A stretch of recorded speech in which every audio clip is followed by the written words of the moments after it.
Welcome to the WION podcast, where we explore fascinating stories and ideas from various fields. In this episode, we explore how artificial intelligence could reshape Europe's finance sector, and in doing so, put an estimated 200,000 jobs at risk as banks transform by 2030. That warning is already taking shape inside Europe's biggest banks. European banks are preparing for large-scale job cuts as artificial intelligence becomes a core part of their operations. According to a new analysis by Morgan Stanley, reported by the Financial Times, more than 200,000 banking jobs in Europe could be lost by 2030. This is around 10% of the workforce across 35 major European banks. The report says banks are using AI to improve efficiency and reduce costs, while also closing physical branches as more customers move to digital banking. As per the Morgan Stanley analysis, job losses are likely to be highest in back-office functions, including risk management, compliance, and internal operations. These areas rely heavily on data processing, document checks, and reporting, tasks that AI systems can complete faster and at a lower cost. According to the report, banks expect efficiency gains of up to 30% by using AI-driven tools for tasks such as reviewing spreadsheets, monitoring transactions, and managing regulatory requirements. Some European banks have already announced workforce reductions. Dutch lender ABN AMRO has said it plans to cut around 20% of its staff by 2028 as part of its digital transformation strategy. In France, Société Générale's chief executive has stated that no part of the business is exempt from change as technology reshapes banking operations. The trend is not limited to Europe. In the United States, Goldman Sachs warned employees in October about job cuts and a hiring freeze until the end of 2025. The move is part of its AI-led restructuring plan known as 1GS 3.0, which focuses on automating processes such as client onboarding and regulatory reporting. While banks are pushing ahead with automation, some industry leaders have urged caution. A senior JP Morgan Chase executive told the Financial Times that reducing junior roles too quickly could weaken the industry in the long term. The concern is that young bankers may miss out on learning core skills if AI takes over too many entry-level tasks.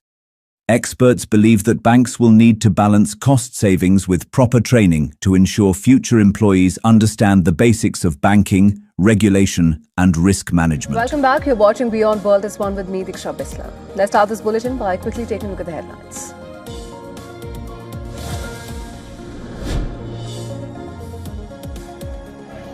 The death toll in the Iran protests is at least 192, according to a Norway-based rights group called Iran Human Rights. The group added that the real number could be even higher as the ongoing internet blackout in Iran is hampering their ability to identify victims.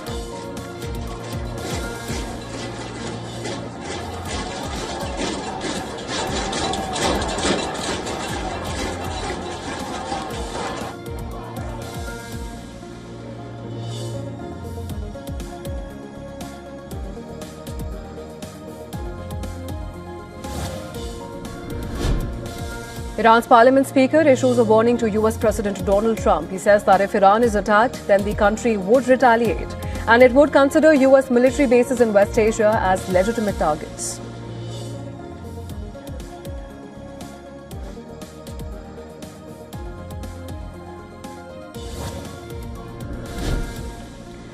The Israeli police have detained a senior aide to Prime Minister Benjamin Netanyahu, who is suspected of obstructing an investigation into leaks of military information. Israeli media reports that the aide is Netanyahu's current chief of staff, Zachi Bauerman.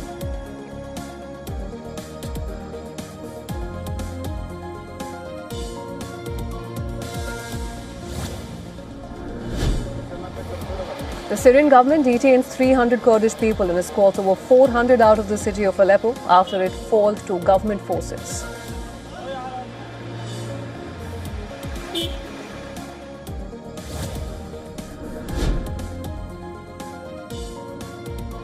Russian officials say that at least one person has been killed and 3 injured in a Ukrainian drone strike on the city of Voronezh.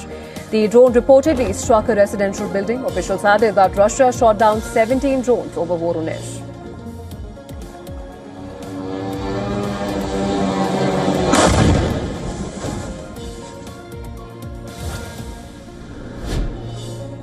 Hawaii's Kilauea volcano erupts again, sending lava fountains up to 6 meters in the air. The volcano has been erupting periodically since December 23, 2024. The latest eruption began on January 10th.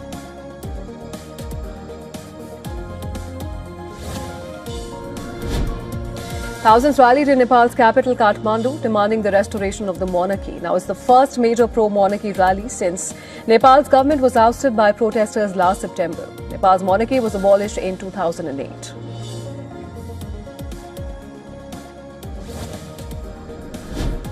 At least 6 people have died after a gas cylinder exploded in Pakistan's capital, Islamabad. Several houses were damaged in the blast, and eyewitnesses say that the dead include a bride and a groom who were getting married in one of the damaged buildings.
Protesters flooding the streets of Minneapolis, voicing their frustrations of the large-scale immigration enforcement happening in the state. Today, the march started in Powderhorn Park, blocks from where Renee Good was shot and killed by an ICE agent. Thanks for joining us at 6. I'm Morgan Wolf. Protests have stretched on for days since the shooting happened Wednesday morning. It all comes as ICE and Border Patrol enforcement continues tonight. Joe McCoy joining us live from the memorial site with the latest. Joe, what's it like over there right now?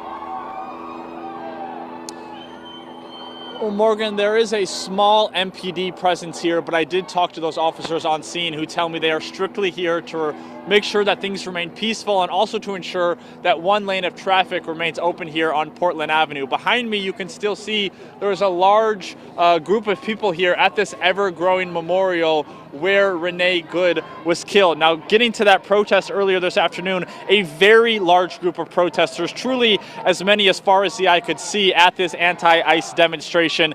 It began at Powderhorn Park with dancing and a couple of speeches, and then protesters marched about half a mile from the park to 34th and Portland, where Renee Good was killed by an ICE agent on Wednesday. Those we talked with say they are angry and deeply troubled by the ICE raids taking place across the country. They also say that they wanted to come out to show support for their immigrant neighbors and demand that ICE leave Minnesota. I want to take care of my neighbors. I'm afraid for them, and I just am so horrified by what ICE is doing here. Morgan, throughout the day, from what we have seen from our vantage point, things have remained completely peaceful, and we hope that that continues through the evening. Here's what a man who was detained by ICE at a protest says things are like inside the Minnesota ICE Detention Center. There was one point they were looking for one particular gentleman for probably about 15, 30 minutes. They kept circling, going, we have no idea where this man is. It's like, it's not a big facility. It's relatively small. You'd be surprised that they would lose an individual in there, and kept coming and asking us if we knew where they were. And then during interrogation, there were questions like, I remember specifically being asked, do you know who detained you? Do you know the arresting officer? No, I don't know the arresting officer. Well, what did he look like? I'm like, did he give you his name?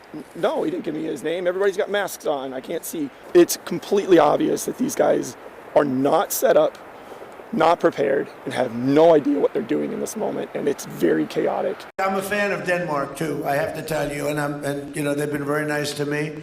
I'm a big fan, but you know, the fact that they had a boat land there 500 years ago doesn't mean that they own the land. His logic is undeniable. All praise, honor, and glory to our power Yahweh, Bahashem Yahushua, Bahashem Rachak Wadash. The honors to the apostles, the bishops, and the elders of Great Millstone. Peace and blessings to the hopeful elect of the tabernacles of David, scattered throughout the four corners of the earth, wherever you may be, wherever you may be, to you I say Shalom, Yeshua Shalom. Alright, this is going to be really brief here. Just maybe come up with a couple of thoughts based on what DJ Nero just said here. And he said just because they had a boat land here 500 years ago, whatever he was saying, doesn't mean they own the land. Well, wait a minute. So, based on your logic, which seems to be undeniable, what do you have to say about America? Because just because y'all landed some boats in the 15 or 1400s doesn't mean you own this land. But what happened? Okay, you rape, rob, and pillage the villages of the natives, because the true natives to this land are actually Israelites. You people are not Native Americans, all right? And they're not even Native Americans in the sense of the name, but I mean native as into this land here. They were here first. You see, they were here first. But I guess they would justify the Edomites, that is, they would justify themselves being here by those faulty treaties. Probably. I wouldn't doubt it. Okay, but yeah, that's funny that he says that. Just because they had a boat land there doesn't mean they own a land. Well, if their boat landed there and they settled there and they claim this territory for themselves, I guess they own the land. But when it comes to America, they wouldn't apply those same words. They wouldn't apply that same logic. Let me get this right here. Jeremiah 49:14. I have heard a rumor from the Lord Yahweh, and an ambassador is sent unto the heathen, saying, gather ye together and come against her. Against who?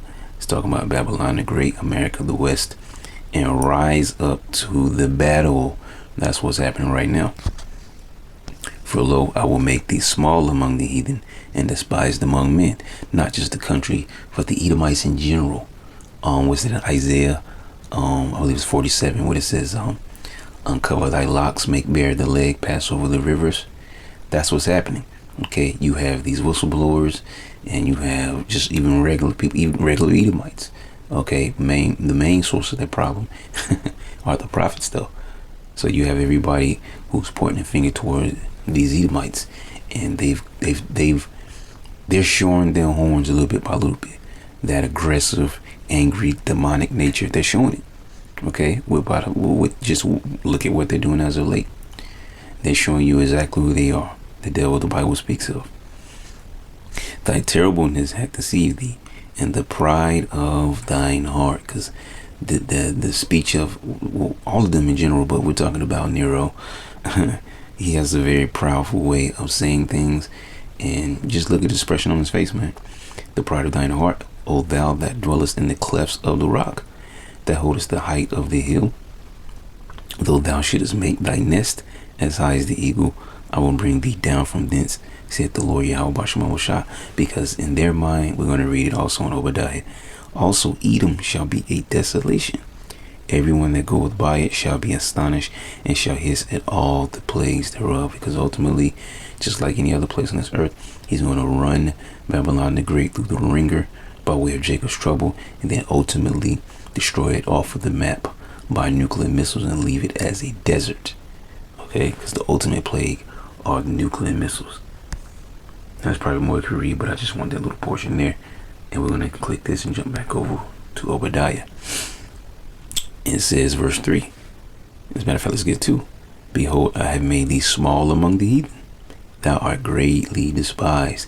And a big topic right now is being despised by their own allies. Okay?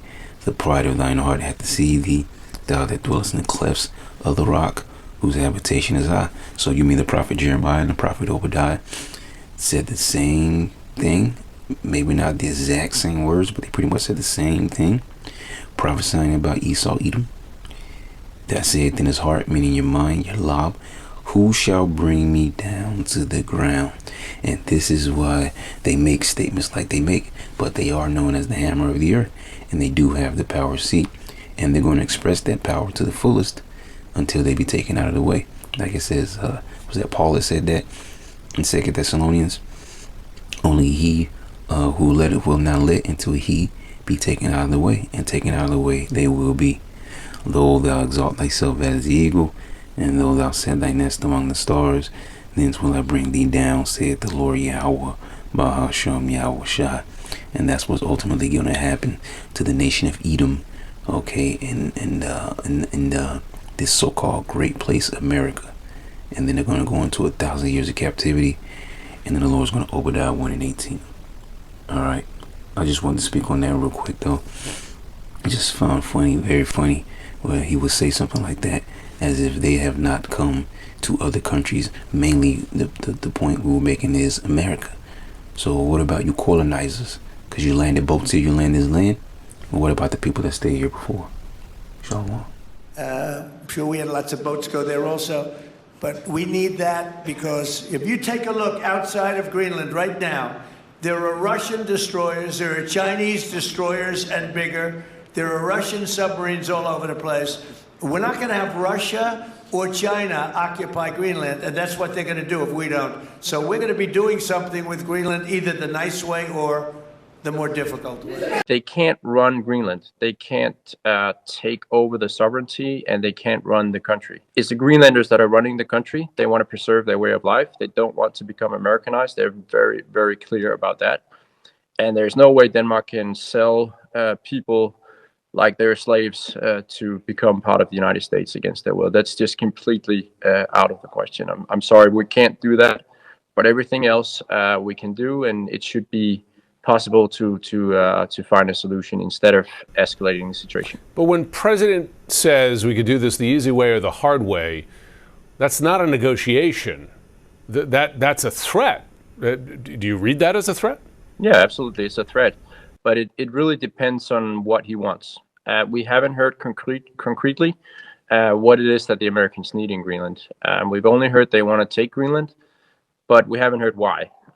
So what is it that they actually think they can get up there? Is it minerals? Is it more military presence? We need to hear concretely what the needs are, and then we can address that in a constructive way.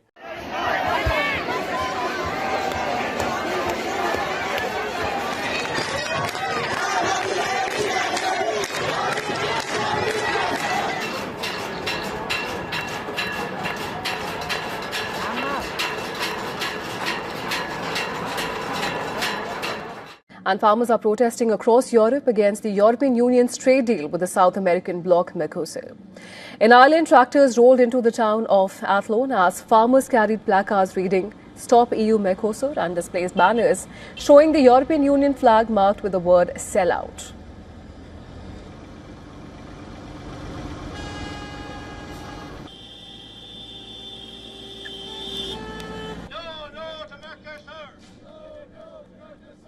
The deal can't be implemented and the European Parliament vote on it. I believe that there's a real chance it can be defeated there. The Parliament has been very divided on a number of issues over the last 2 years, and there's a huge level of dissatisfaction with President von der Leyen in the Parliament as well. So all in all, I think if we can continue to work with people, like-minded people, I think there's a good chance that this can be stopped in Parliament. Well, Irish farmers warn that the trade deal could undercut domestic agriculture by flooding the market with cheaper South American imports, particularly beef. They have also raised health concerns, saying that much of the imported meat is of a lower quality.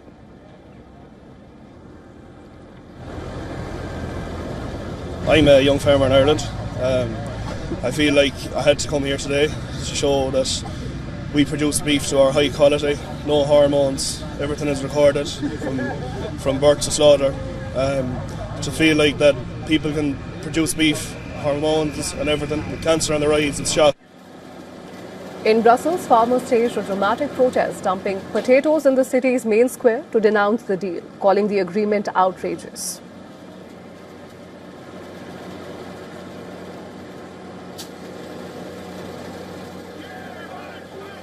On Friday, similar protests were also witnessed in Poland's Warsaw.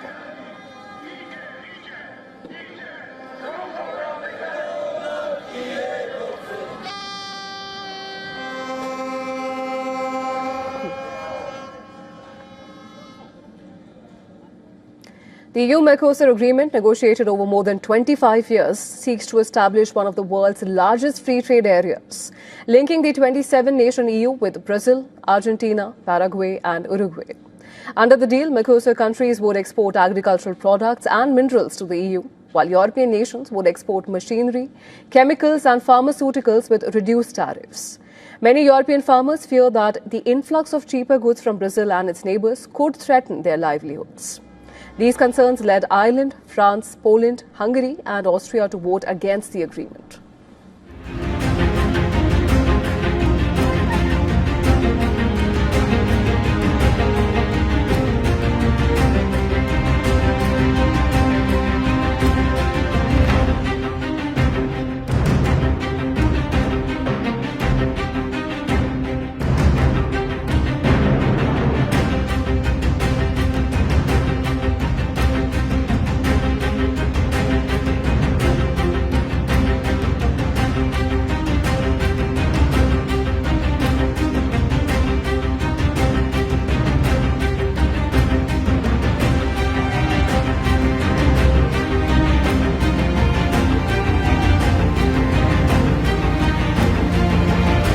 You have seized Venezuela for the oil. Yes, this is true. And the natural oil does not belong to the forces of darkness or to those who thought that they could bring a one world order. And I will do this, says the Lord, and watch as the prices of oil go down, down, down, down, down, and a surge of acceleration shall come unto the economies of the earth. But I speak to you, America, because you have cried out to me. I will show the earth what a nation looks like when they have called on God to come.